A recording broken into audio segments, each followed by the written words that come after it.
Prime-time local news, serving the Lakeland and Midwest regions. Good evening, I'm Jace Mackey. Lloydminster City Council had an intense discussion about the Consultant Award for the new Lloydminster Golf and Curling Centre office. Our Sarah Baker has more. The current Lloydminster Golf and Curling Centre office is reaching the end of its serviceable life. As such, it is necessary that a new LGCC office be designed and constructed. During the meeting, there were many questions and concerns brought up about the plans. Our job is to make sure we're asking the tough questions about this stuff. So you see a proposal for a potential new building. You see it being awarded in 2 phases and only a portion of that money being awarded now and the other portion potentially being awarded when phase 2 actually comes together. So there were some concerns I had over that. It's almost like guaranteeing the next potential bid is already secured when you award the phase 1. While there were many questions and concerns, there were also some things done that Council approved of. On the way that we did tender that item, I did look at it and see that, looking at the whole picture so that we don't run into a scenario where we are awarding a very small part of an initial phase and resorting to a sole source contract later on, that we're really looking at the total package at the start, I think is a good, prudent way of ensuring that we're being transparent with the way we're doing things. At the end, Council decided for administration to go back and get more information so that a final decision can be made. Council had a very long discussion regarding that and has asked for more information from administration so that we clearly understand what the contract is going, the architect will be looking at. It's not simply a building, it's the surrounding area with potential development, and I think that's key and critical for us to understand that. We heard it in the discussion. We'd like some more information, and that's why it was referred back to administration. The Lloydminster Golf and Curling Centre Office and Maintenance Shop Consultant Award will be brought forward again in a future meeting. Sarah Baker, Primetime Local News. Over the weekend, the ABEX Awards were held and a Lloydminster institution took home a top prize, not for profits or innovation, but for its commitment to community involvement. Here's Ian Tidswell. Whether it's sponsoring community programs or staff volunteering at them, Synergy prides itself on its contributions to each community it's part of. COO Brent Burgeon took to the stage to receive the award, and here is part of his acceptance speech. For us to be in the room with so many great businesses and individuals is exciting and humbling, so thank you. Thank you to the Saskatchewan Blue Cross as a sponsor of the Community Involvement Award. Congratulations to all the finalists, and thank you to the Saskatchewan Chamber of Commerce and Connexus Credit Union as the presenting sponsor. I believe all credit unions are known for their strong support of community and volunteerism. You will find most credit unions reaching out to community partners to strengthen local economic conditions. Thank you to Synergy's Board of Directors, the entire Synergy team, and our membership for the support that has led us to celebrating our 80th year in 2023. We've enjoyed 5 consecutive years as a top employer in Saskatchewan, and a couple of programs that we have at Synergy that has returned over $100 million back to our members and to our communities. A couple of examples are 20% of our pre-tax profits are returned to members each year. 5% of our pre-tax profits are available to communities throughout the Synergy Shares program each year. And last year, even with the health pandemic, the Synergy team volunteered over 3,500 hours in our communities. We are excited to share that Synergy has landed in Saskatoon through a merger with New Community Credit Union beginning January 1 of 2023. Thanks again for this wonderful recognition. Enjoy the rest of the evening. With another recent dump of snow, in the Midwest, winter looks like it's here to stay. We caught up with the Lloydminster RCMP for some reminders while out on the icy roads. As soon as it hit November, the snow just kept falling here in Lloydminster. I'm joined today by Constable Melanie Flynn to talk a little bit more about some safe driving tips in these winter conditions. Constable Flynn, first of all, since we've been seeing a lot of snow recently, has the RCMP here in town seen an increase in calls relating to people getting into collisions and stuff like that? We're usually responding to the same type of calls with the intersection collisions, stuff like that. When we see when we see slippery roads and an increase in snowfall. So yeah, we've been responding to those calls this week. Now, before people leave, they should be kind of checking over their car, as the temperature starts to get colder, as we start seeing worse conditions. People need to get their cars ready for that, and also before they leave each time, you need to kind of make sure that things are going well with their vehicle. What kind of stuff should people be keeping an eye on? With our big snowfall, we encourage motorists to have their vehicles up and ready for the winter. So that might require changing out some tires. So getting rid of those summer tires and putting on the all seasons or the winter tires.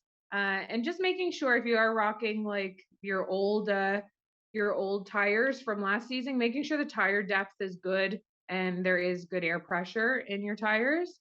Also clearing the snow from your vehicles. That's something we see motorists driving around town, without snow cleared off. So making sure snow is cleared off the windshields on all sides, as well as the rear windshield, and then your hood of your car too, making sure the snow's off that hood of the car, because when you get driving, the light fluffy stuff likes to come back on the front windshield or on the motorists behind you too, right? So we want to make sure our vehicles are clear of snow.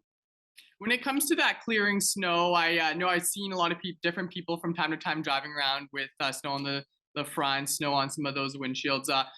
I know it's understandable. Sometimes people may be in a rush or it's too cold, but if they're driving around like that, that's something that they will get possibly pulled over for that, hey? Yeah, you have to have an unobstructed view out your windshields. So there are traffic safety laws around that. Now let's shift from in-city driving to people hitting the highways. What should people have in their kind of winter safety emergency kit to make sure that if something happened while out on the highway, that they would be able to be safe while they wait for some help? We encourage motorists to have a winter safety or emergency kit in their vehicles. So that could include, sweaters, jackets, mitts, hats, so clothing items, as well as booster cables, a shovel. Those are some larger items, but having them in the trunk of your vehicle is important. Maybe a shovel and some grit if you do find yourself get stuck. When the weather is bad, tow companies are pretty busy, so having that on hand is always a good thing. Maybe some water too, water, food. If you find yourself stranded on a highway for waiting for those tow truck to arrive or someone to come get you, it's important to make sure you have the necessities right on hand. Now, once the temperatures start to dip, a lot of people will warm up their vehicle before leaving. And if you have a remote car starter, that's great. But for people who don't, kind of walk us through the reasons maybe why people shouldn't be leaving just their keys in their car warming up in the morning. Yeah, a lot of vehicles now do have some safety or anti-theft protocol to them. So it's important to, have that key fob and the doors locked.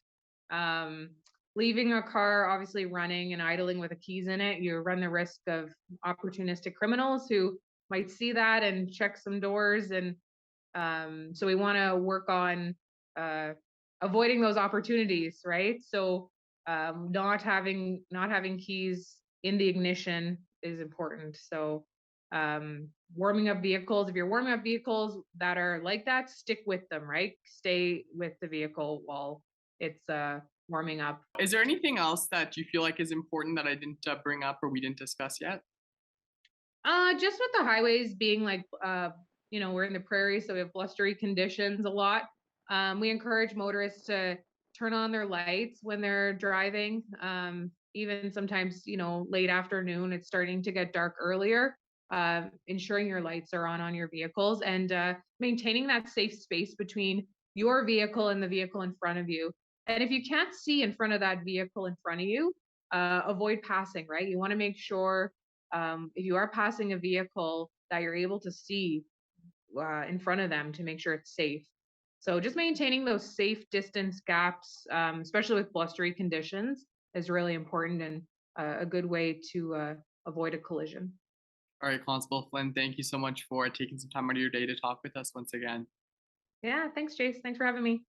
And now it's time for us to check in with Shelby Clark, who has a look at weather.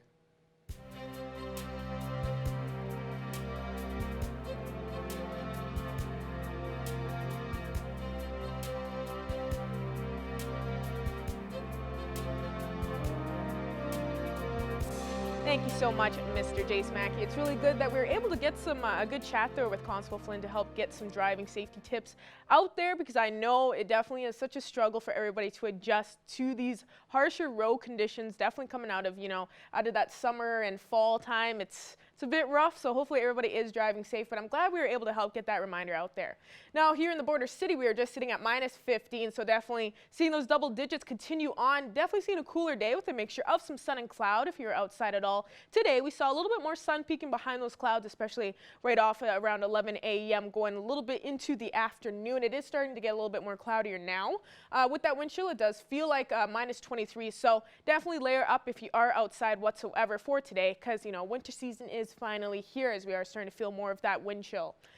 Going over to temperatures across the region for Alberta and Saskatchewan. On the Alberta side, most spots are kind of matching with us here in the border city. Most around -14 degrees right now, -12, 13 for and up in Lac La Biche, while it is -15 over in Edmonton. Seeing that -18 in Vegreville, so Vegreville is seeing some slightly cooler conditions compared to the rest, and Wainwright and Provost are joining with that -17 in both those spots. Switching over to our Saskatchewan side now to check them out. They are seeing looking around the same conditions as what we are seeing on our Alberta side. Some spots are slightly warmer. We've seen that -10 and 11 for Green Lake and over in Meadow Lake there. -12 up in Isle Cross, so we start to cool down from there, more in the center here. Pearson and St. Walburg at -13, 14. We go a bit lower and they are seeing the coolest conditions compared with Maidstone just seeing -17. So seeing the coolest in Maidstone. Macklin and North Battleford match with us here in the border city, seeing around -15 and -16.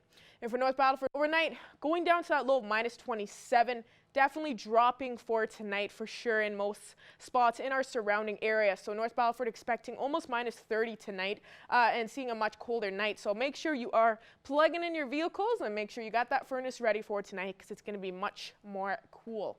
And for North Battleford tomorrow, seeing that -15 for their daytime high. Seeing a mixture of some sun and clouds, kind of seeing around the same conditions as what they are looking at today. Cold Lake will be going down to a low of -28, so kind of seeing that same condition there, almost getting to -30. So I'm seeing some cloudier conditions and around a 25% chance of some flurries. Then tomorrow, Cold Lake will be expecting at -12, so warming up just by a few degrees for their daytime high and seeing a little bit of sun sometimes throughout the day. For us here in the border city, get ready, almost -30 tonight. So like I said, make sure you are plugging in your vehicles and trying to stay inside as much as possible. Won't be looking too warm later on in the evening. Then -16 tomorrow, so not looking too bad for a daytime high tomorrow. And we will be seeing a mixture of some sun and cloud. And now ending off with looking at some weather photo submissions. Thank you to everyone. This one's from James, showing off some of the snowfall we've been having on this mailbox. Real cool to see there, Jim. And switching over, we got this one. I love seeing this one. Absolutely gorgeous. Love seeing those winter trees. And that's all I have for now. We'll have more coming up after the break.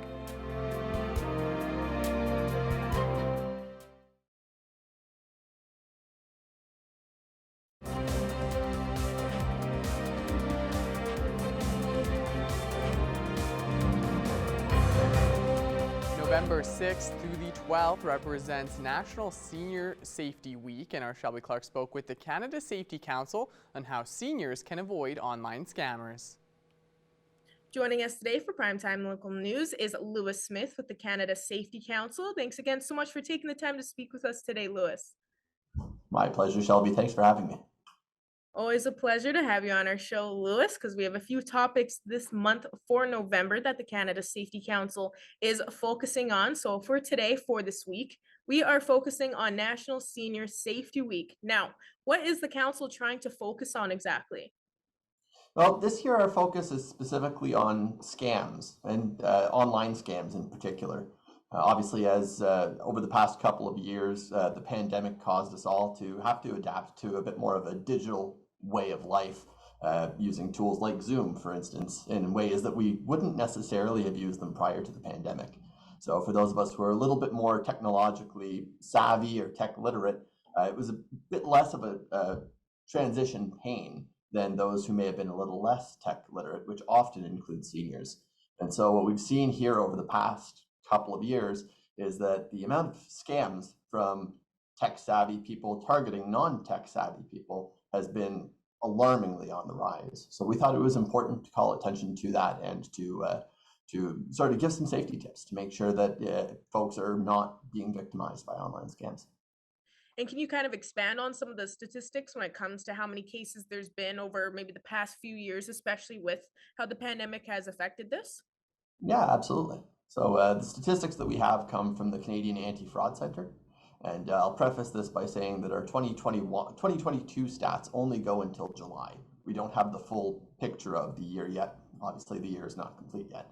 But in 2021, there were 379 cases of scams reported to the Canadian Anti-Fraud Centre, 115 victims, and around $1.7 million worth of money stolen. By comparison, 2022 only through to July, not the full year, we've seen 674 cases, 273 victims, and a whole extra $1 million, $2.7 million total. So I think it's not a surprise to see that the numbers are on the rise, but it's certainly a surprise to see how much they're on the rise. And what tips is the council wanting to share with people on how senior residents can avoid these scams? Well, the number one thing to keep in mind when we're talking about online scams is that the format is always changing. Whether we're talking about phone calls, text messages, emails, scammers are taking every kind of opportunity they can to impersonate, whether it's a public figure or a public official governmental organization. However they're doing it, though, there are some common elements. And the first thing that we want to call attention to is that you should never give out any kind of personal information via email or the phone. Email isn't always totally secure. And with the phone, especially where cold calls are concerned, we can't confirm that the person who's calling is who they say they are. So what we recommend doing in those kinds of circumstances is to inform the person on the other end that you would feel more comfortable hanging up and calling them back, and using a phone number that is publicly available, representing this organization, rather than any number that the person on the other end of the phone might give you. That way you can be a little more confident that who you're talking to is indeed who you think you're talking to, and they'll be able to confirm whether they reached out to you or whether it was a scam in the first place. And for more information when it comes to National Senior Safety Week, where can people kind of look online or just wanted to find out more about this and what they want to focus on and help out with for this week? Well, I'll start off by saying anyone who's looking for more information can access our website at the canadasafetycouncil.org. We have a whole section built out for our campaigns and for National Senior Safety Week in particular. And once we stop focusing on how things are being said, and once we start focusing on what is being said, that's where the gaps really start becoming clear, and we start realizing that this may not be everything that appears on the surface. For instance, I don't think any of us know of any government agencies that would accept payment in the form of iTunes gift cards. And yet that's one of the most common forms of scam, and one that catches people off guard far too often. Perfect, Lewis. We'll always appreciate you giving us your time to be able to help give us that reminder out for people out there, especially for topics like this that we can focus on every once in a while and just help out others, especially with senior residents when it comes to these scams, because, you know, it is very heartbreaking how many people do get caught in these situations. And we will be speaking again next week when it comes to National Community Safety and Crime Prevention Month. So talk to you then. Thanks so much for joining us. Oh, my pleasure. Thanks very much for having me and for sharing this important information.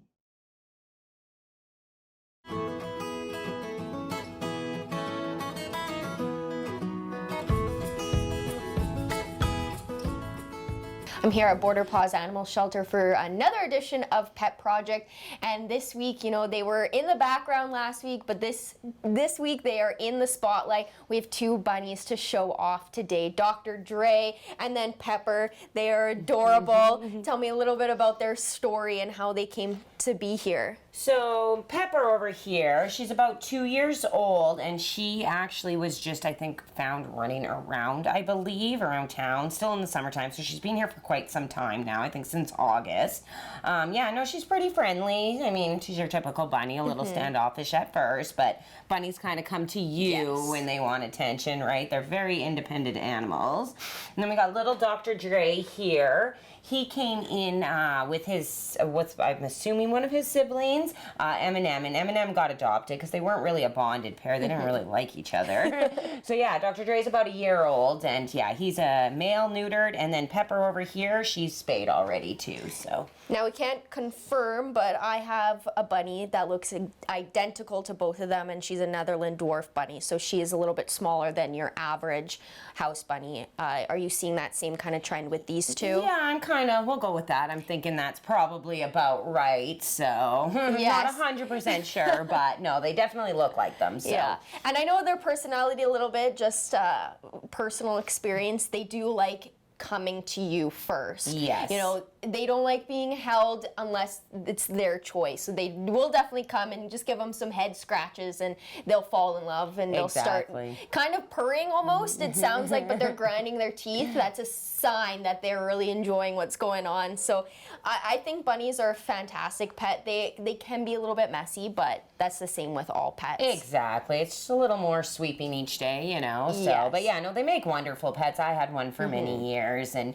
yeah, no, they're quite funny to watch too, especially when they start banking. I'm sure you watch your rabbit bank all the time, and it's quite entertaining. It is. They are definitely. I know that some people have a little bit misconception about bunnies on how to raise them. So a lot of people think that they're just like hamsters or guinea pigs. They are not. They're probably closer to a kitten or a puppy to raise. You know, they need the space, and you know they need constant hay, and then other pellets, and then, as well as, you know, a little bit of veggies each day too. And you can also litter train them. So Pepper here is pretty much litter trained. So still got some work to do with Dr. Dre, but yeah, no, you can litter train them, which helps with the mess as well. So they're very easily trained, and you kind of don't notice that they're being trained until a little bit while, and they kind of just get into the rhythm and stuff. So hopefully they have no problem finding their home. You just need somewhat good attention on them, and they'll learn, they'll pick up what they can and cannot do pretty quickly, which is nice. And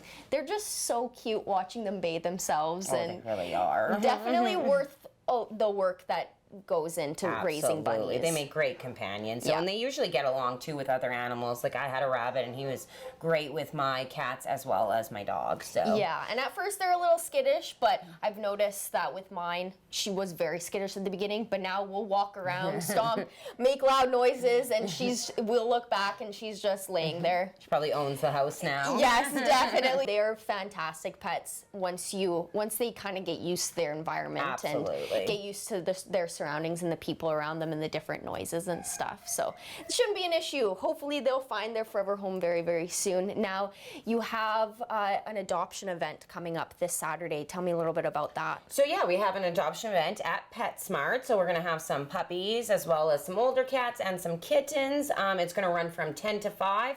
So yeah, if you want to kind of come and check out what we got.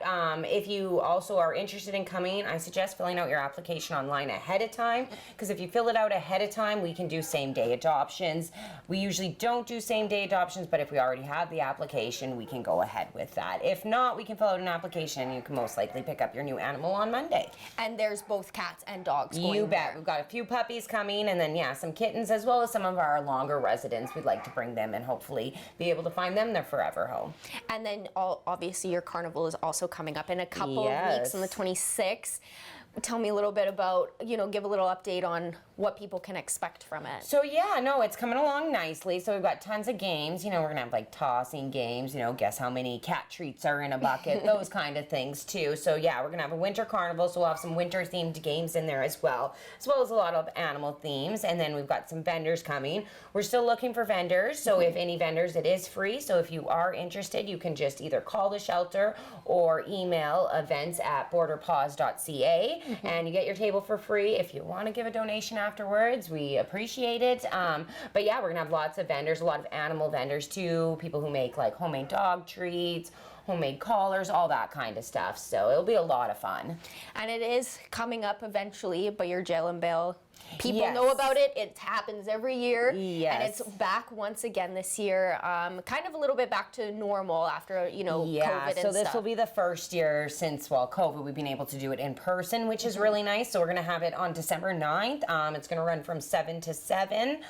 So yeah, and we're going to be doing a silent auction. So there'll be tons of items to bid on. So yeah, I know we're hoping to hit our goal of 20,000. So fingers crossed we can. We were so close last year and it wasn't in person. So I think it's just going to be a lot better where we can actually lock the people up in dog cages. Yes, and kind of go back to what it used to be. Exactly. And what people loved, because I've participated in it a few years ago when I first started out, and I had a lot of fun. I was just chilling with 2 cats the entire time, and it was fun, them just walking all around. It's a fantastic idea, an event to get money and kind of show people a little inside into what it's like to actually sit in the cage and be around the animals and see their personality. Exactly. And it's fun, right? It's fun for everyone, and we do it every year. It's a big thing. So I'm really excited that this year we finally get to do it in person too. Yes. And now, same question I ask every week, donation-wise, is there anything specific that you're looking for, or items in general that people can bring by? So yeah, blankets, of course, with it getting colder. Unfortunately, there's that breeze that comes through here. So yeah, we could definitely use any blankets, towels, anything like that. As well as, I believe we have 22 puppies in our care right now, so we could definitely use some puppy wet food, as well as, I don't even know how many kittens we have in our care right now, so we can definitely use the kitten wet food as well. And they can just bring it by here? You bet. All right. And even for the people that don't want to, they can always go on our Amazon wish list and send it through that way as well. Awesome. Well, thanks so much for joining me today, and hopefully Pepper and Dr. Dre will find their home soon, and they'll make a family very happy for sure. Thank you. Pet Project is sponsored by the Pet Pad. For total pet care, think Pet Pad.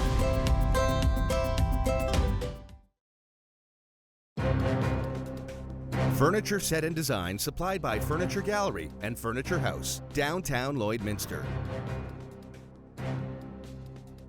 I'm proud to introduce author Kev Harrison to the program. Thank you so much for joining us today here on Primetime Local News to talk about your book. Thanks so much for having me on. I really appreciate the opportunity. So what made you decide to write your book? Basically, below, the most recent novella that I put out is set in a mine. And when I was teaching in Poland a few years ago, I had a student who was a manager for a coal mining company. And after we'd done lots of courses together, lots of classes together, he asked me if I wanted to go and see the inside of like one of the deepest coal mines in Europe. And when I got there, the level of darkness, like the type of darkness you get in these underground spaces, is something I had never experienced in my entire life. And it just blew me away. So I knew that I always wanted to fit a story, a scary story, into that space. And after a few years of sort of mulling it over, the idea for this particular story came about, and I thought, yeah, let's go with it. And that's how it came about. What do you think Below brings to its genre? In horror, there's a lot of stuff which is very bloody and visceral and gory, and I'm totally here for all of that. But when I write, I tend to write more sort of quiet horror, we call it, which is where it's more about suspense, it's more about creating an atmosphere, it's more about unsettling the reader as they go along before building to a crescendo. So I think it very much kind of leans into that. And I also really liked, I was very happy in Below with how my protagonists, I've got 3 protagonists, 1 male and 2 female, and the male is the more intellectual, the more emotional, whereas the females are the more sort of like action kind of focused people. You know, they're the ones who do the free climbing and the sort of acts of violence, that kind of stuff. So I like flipping the scripts in that sense as well. So that was really fun. What has the reader response been like to your book so far? I've had actually a lot of positivity. I mean, obviously, like most writers, before I put the book out, I send it to beta readers, and that's like the first kind of temperature check of whether I'm onto something or whether, you know, this idea needs to go in the trash. And that was a very positive response. And then since the book's come out, it's had quite a lot of good reviews on, you know, on platforms like Amazon and Barnes & Noble, but also on Goodreads platform, and also people sharing, you know, with like book bloggers, for example, sharing on places like Instagram, on Bookstagram, hashtags, and also on Twitter. And so I think generally, yeah, it's been well received. People have enjoyed the setting in particular, and that part I said before about how the characters are kind of, you know, not necessarily how you'd expect them, not the sort of archetypal male-female roles for an adventure horror like this. Is there an overall message to your book that you want readers to take away? It's funny, but I always find with books like when you finish writing, you don't really know what the message is, and then you kind of have to look back at it to find out what it really is about. And I think what it's really about is about heroes and how our perspective of heroes, especially when we're young, is something which is never really all that accurate. It's always kind of steeped in that childhood naivety. And I think the central character, the sort of main one of the protagonists, Nick, I think he discovers things about his grandfather, who was always his hero growing up, which, you know, perhaps question that, but then perhaps other things which also, you know, reinforce that. So things are not black and white, I suppose. Things are much more grey and nuanced than we often believe. I'd like to thank you so much again for being here and joining our program today. I really appreciate you having given me the time on your show. So thanks very much. Ending off with another quick look at your 7-day forecast for here in the border city. We will be seeing a much cooler day tomorrow, -16. Seeing a mixture of some sun and cloud, but we are going to be having a colder day tomorrow, so just make sure you're layering up and driving safe out there on those roads because we will be seeing a cold night.